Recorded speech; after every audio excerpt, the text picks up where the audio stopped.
anthracite coal or hard coal. Anthracite coal burns cleaner and burns hotter. And the reason that we have so much anthracite coal is thanks to the Appalachian Mountains. When coal is put under a lot of pressure, it turns into anthracite coal. So because of those Appalachian Mountains getting created, they need a lot of pressure. That allowed that anthracite coal to get formed. So the DL&W Railroad's main export was anthracite coal. Anthracite coal was used quite a bit for warming households before oil took its place.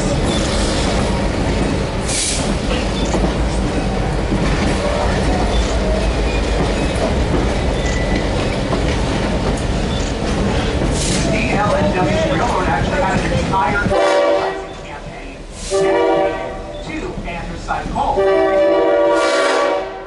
Phoebe Snow. She was a woman who would wear all white.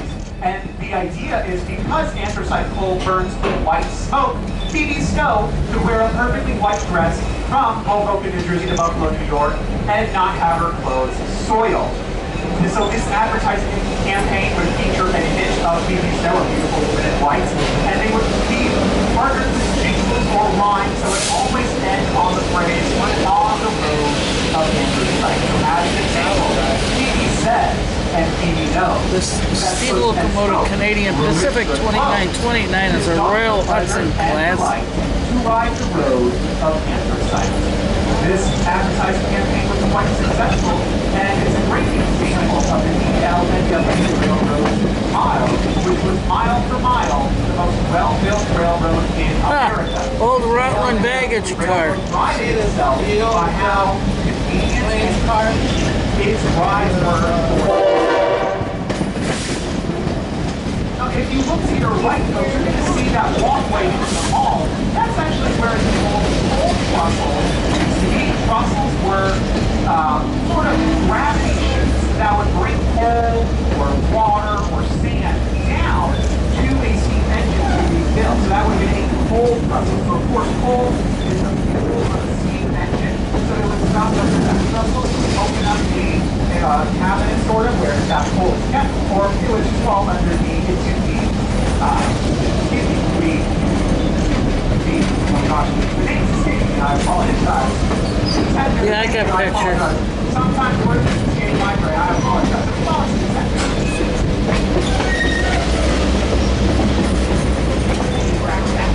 Now, if you look to your right, there is that erecting shop I was talking about, the building where we have cranes that could lift entire steam engines.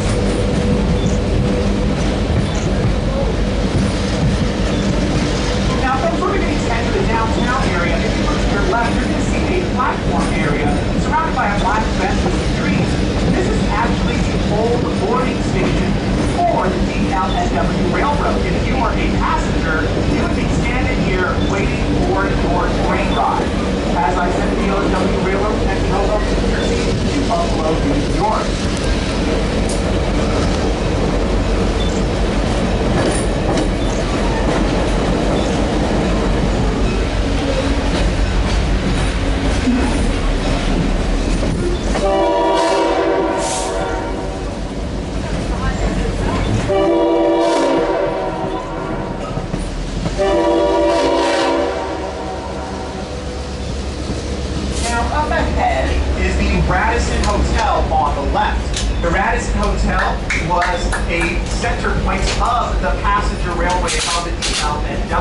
It was the station where people could come and get their tickets. So similar to how you got your tickets at the kiosk today.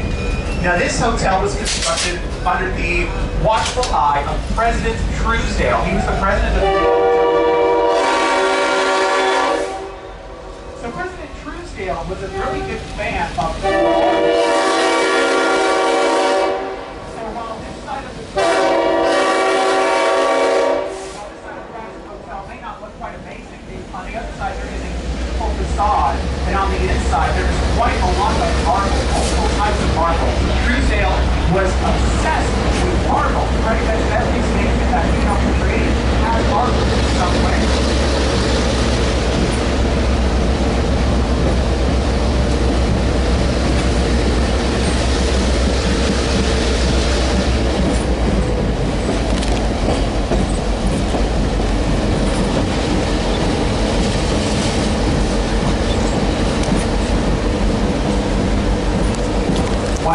here on your left, we have the University of Scranton. So there are a lot of things in Scranton going up for, not just the Delaware, Lackawanna, and Western Railroad.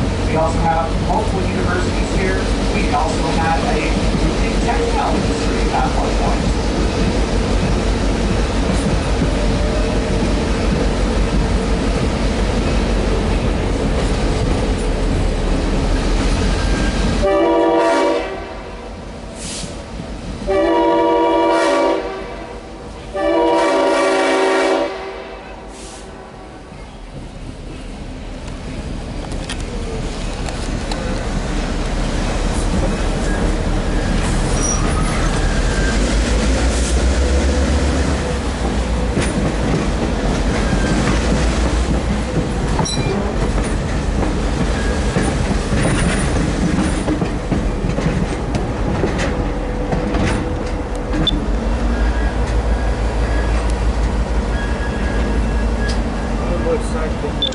So folks, this is pretty much the end of our rails here. If you were to come in on a Sunday where we were offering short train rides, we might go a little farther into the MAH Gorge. But otherwise, our rails pretty much end right around here. There aren't a lot left nowadays. So we're going to need just direction to get back into Steamtown National Historic Site.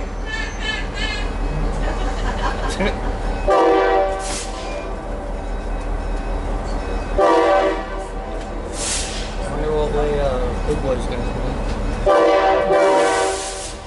Alright, so now that we're back on our way to Steamtown, I want to talk a little bit about how the Delaware, Lackawanna, and Western Railroad got started.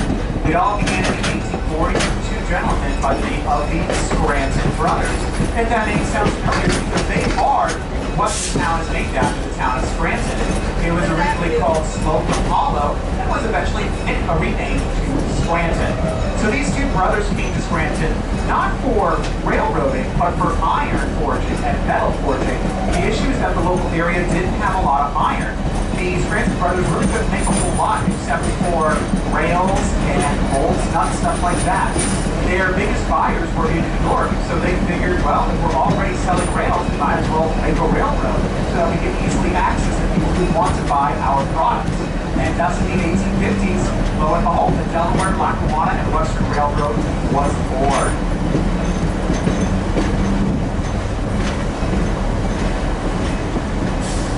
Now on the left here, you're going to see a mansion-looking building. That was owned by a cousin of the Scranton brothers. He had his hand in the cotton trade of the South. His cousins helped him start the DL. It was built right next to the rail so that cousin could watch and make sure that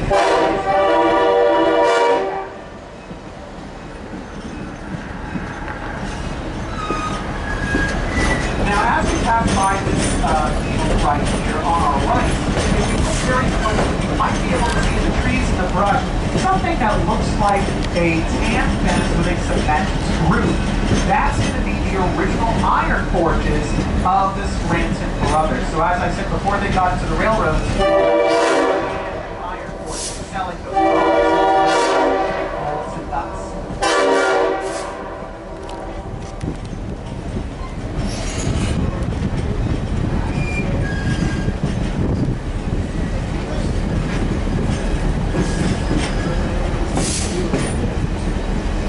Now the DL&W Railroad and railroads in general really started to make quite a profit and become very large in the time span between the Civil War and World War I. That's in the latter half of the late 1800s and early 1900s. And so this was called the golden age of the railroad. Things were quite what we made before the railroads. And so this was a really good time. There was a lot of movement in the railroad industry, a lot of railroads being created. As I said, President Truesdale was the president for a good amount of time during this period, and he made amazing, beautiful stations for the DL&W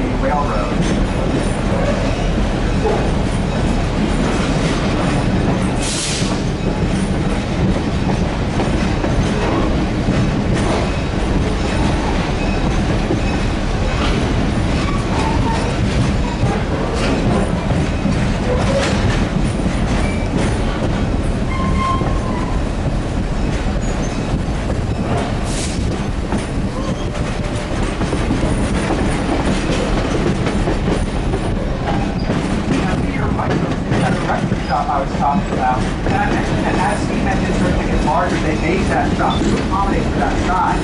And so when they did that, the original shop, the roundhouse area, was kind of left behind a little bit.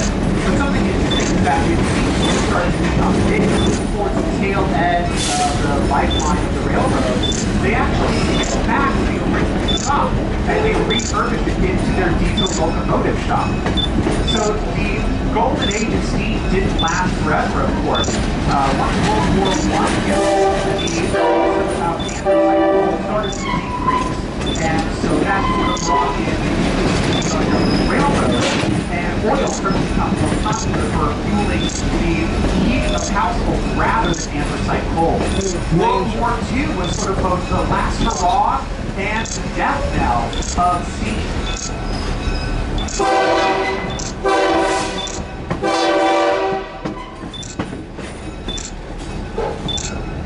So once again, on that right side is that walkway up to the mall, and where that coal trestle for this rail yard would have been.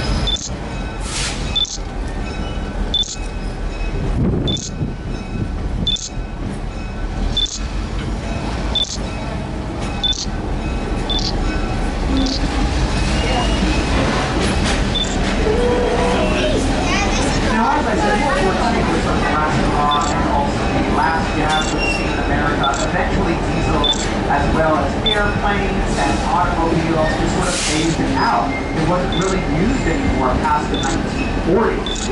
Now, you might be wondering why we have such steam engines here. Because of the fact that nobody uses them anymore. Well, the answer is a gentleman by the name of Nelson Blount. He was the head of a seafood processing company, so you think, canned and frozen seafood. And so he had quite a lot of money on his hands, and he was a very big fan of railroads, especially steam engines. And so it wasn't just enough for him to have a model of a steam engine that you might be able to keep in your home. He wanted the entire real thing. So Nelson Blount bought a lot of different diesel and steam engines. And he wanted his collection to be enjoyed by the public as well. So he turned that into Steamtown. Now, eventually, Nelson Blount would sadly pass away, and after that, his family had ownership of his collection. They would move his collection to Scranton, Pennsylvania. After a couple of years, the money was starting to go dry. They weren't sure what to do. But thankfully, a lot of powerful local leaders in government really wanted to see this place survive and Bridge thrive. 60. And so they came up with the idea of turning this collection into Steamtown National Historic Site. And that's why we're here today, to allow you folks to enjoy these steam engines and learn about the history of the railroads here in America.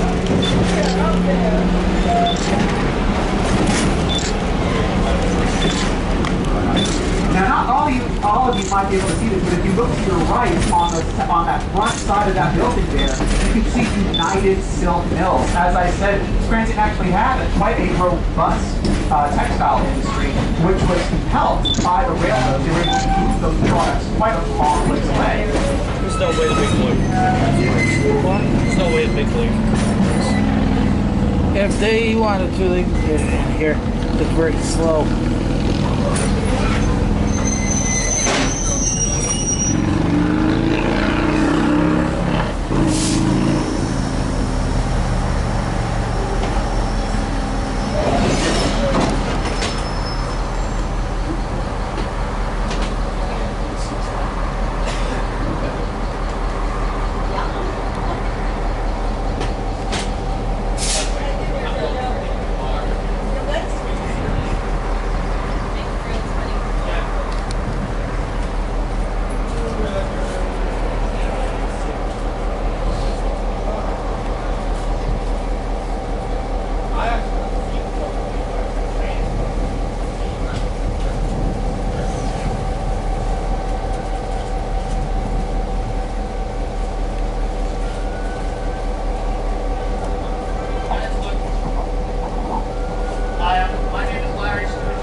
Right there, man.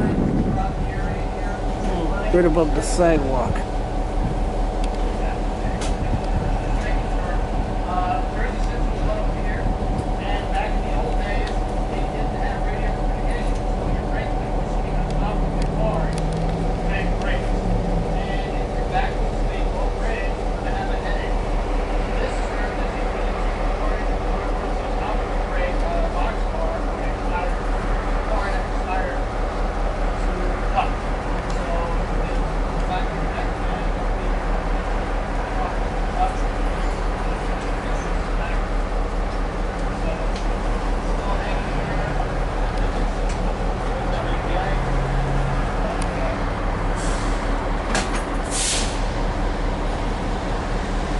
Everybody give a round of applause for our volunteers.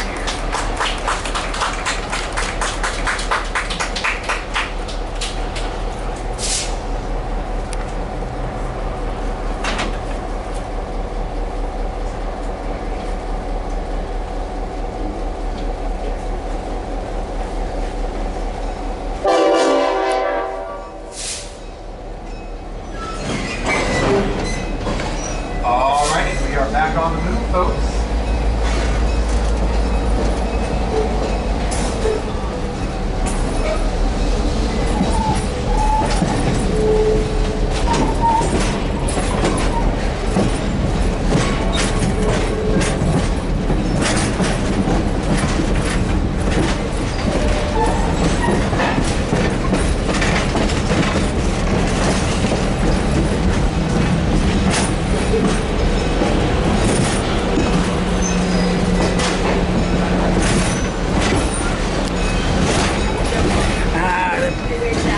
Burns.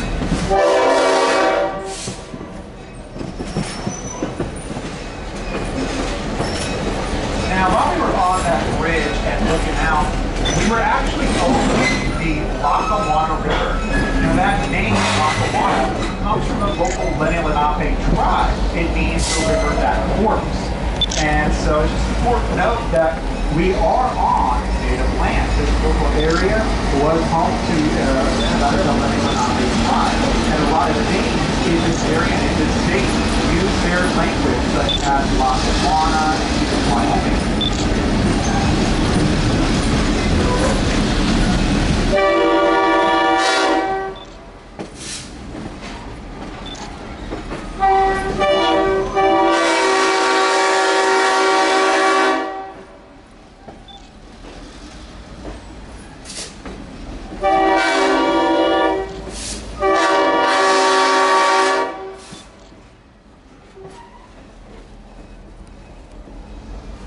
Now on our right, we have some diesel engines from the Delaware Lackawanna. You might see Pocono Mountain Route on them.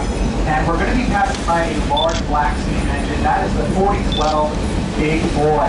So the Big Boys were some of the largest steam engines constructed and also the last steam engines constructed. There were 25 of them constructed in 1941 and 1944. They were constructed over in New York. And they were created for a very specific mission, which was to go to something called the Wasatch Mountain Range. And they were shipped off to Cheyenne, Wyoming to do that mission. Now, these big boys, if you're good at history, you might realize they were constructed right around the time World War II was starting.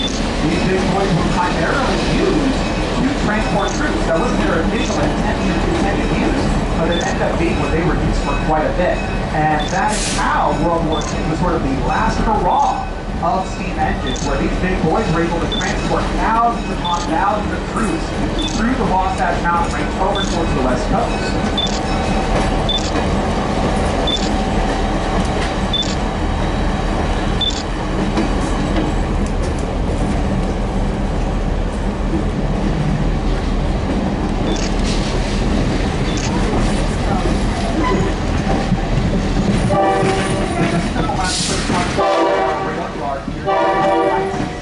Large circular cement bags, it looks like. Those were used to roll oil.